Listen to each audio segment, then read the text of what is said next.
El ingenioso hidalgo Don Quijote de la Mancha. Segunda parte. Dedicatoria al conde de Lemos. Enviando a vuestra excelencia los días pasados mis comedias, antes impresas que representadas, si bien me acuerdo, dije que Don Quijote quedaba calzadas las espuelas para ir a besar las manos a vuestra excelencia. Y ahora digo que se las ha calzado y se ha puesto en camino, y si el allá llega, me parece que habré hecho algún servicio vuestra excelencia, porque es mucha la priesa que de infinitas partes me dan a que le envíe, para quitar el ámago y la náusea que ha causado otro Don Quijote, que con nombre de segunda parte se ha disfrazado y corrido por el orbe, y el que más ha mostrado desearle ha sido el grande emperador de la China, pues en lengua chinesca habrá un mes que me escribió una carta con un propio, pidiéndome, o, por mejor decir, suplicándome se le enviase, porque quería fundar un colegio donde se leyese la lengua castellana, y quería que el libro que se leyese fuese el de la historia de Don Quijote. Juntamente con esto me decía que fuese yo a ser el rector del tal colegio. Preguntéle al portador si su majestad le había dado para mí alguna ayuda de costa. Respondióme que ni por pensamiento. Pues, hermano, le respondí yo, vos os podéis volver a vuestra China a las 10, o a las 20, o a las que venís despachado, porque yo no estoy con salud para ponerme en tan largo viaje. Además, que, sobre estar enfermo, estoy muy sin dineros, y emperador por emperador y monarca por monarca, en Nápoles tengo al grande conde de Lemos, que, sin tantos titulillos de colegios ni rectorías, me sustenta, me ampara y hace más merced que la que yo acierto a desear. Con esto le despedí, y con esto me despido, ofreciendo a vuestra excelencia los trabajos de Persiles y Sigismunda, libro a quien dará fin dentro de 4 meses, Deo volente, el cual ha de ser o el más malo, o el mejor que en nuestra lengua se haya compuesto, quiero decir de los de entretenimiento, y digo que me arrepiento de haber dicho el más malo, porque según la opinión de mis amigos, ha de llegar al extremo de bondad posible. Venga vuestra excelencia con la salud que es deseado, que ya estará Persiles para besarle las manos, y yo, los pies, como criado que soy de vuestra excelencia. De Madrid, último de octubre de 1615. Criado de vuestra excelencia. Miguel de Cervantes Saavedra. Prólogo al lector.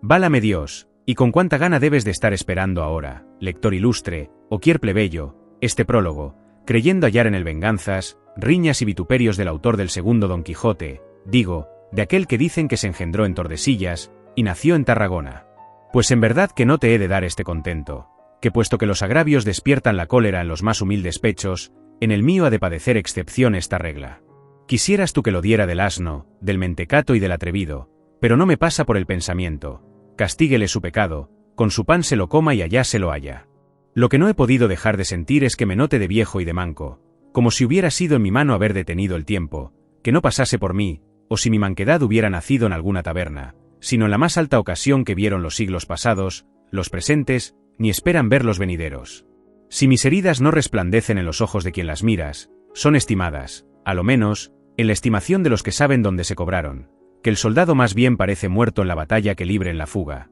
Y es esto en mí de manera, que si ahora me propusieran y facilitaran un imposible, quisiera antes haberme hallado en aquella facción prodigiosa que sanó ahora de mis heridas sin haberme hallado en ella. Las que el soldado muestra en el rostro y en los pechos estrellas son que guían a los demás al cielo de la honra, y al de desear la justa alabanza, y hase de advertir que no se escribe con las canas, sino con el entendimiento, el cual suele mejorarse con los años. He sentido también que me llame envidioso, y que, como ignorante, me describa qué cosa sea la envidia, que, en realidad de verdad, de dos que hay, yo no conozco sino a la santa, a la noble y bien intencionada, y siendo esto así, como lo es, no tengo yo de perseguir a ningún sacerdote, y más si tiene por añadidura ser familiar del santo oficio. Y si él lo dijo por quien parece que lo dijo, engañóse de todo en todo, que del tal adoro el ingenio, admiro las obras, y la ocupación continua y virtuosa. Pero, en efecto, le agradezco a este señor autor el decir que mis novelas son más satíricas que ejemplares, pero que son buenas,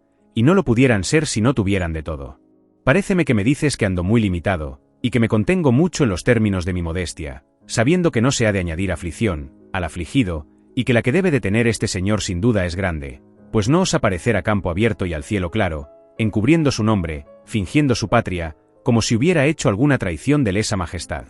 Si por ventura llegares a conocerle, dile de mi parte que no me tengo por agraviado, que bien sé lo que son tentaciones del demonio, y que una de las mayores es ponerle a un hombre en el entendimiento que puede componer e imprimir un libro con que gane tanta fama como dineros, y tantos dineros cuanta fama, y para confirmación de esto, quiero que en tu buen donaire y gracia le cuentes este cuento. Había en Sevilla un loco que dio en el más gracioso disparate y tema que dio loco en el mundo. Y fue que hizo un cañuto de caña puntiagudo en el fin, y encogiendo algún perro en la calle, o en cualquiera otra parte, con el un pie le cogía el suyo, y el otro le alzaba con la mano, y como mejor podía le acomodaba el cañuto en la parte que, soplándole, le ponía redondo como una pelota, y en teniéndolo de esta suerte, le daba 2 palmaditas en la barriga, y le soltaba, diciendo a los circunstantes, que siempre eran muchos. ¿Pensarán vuesas mercedes ahora que es poco trabajo hinchar un perro?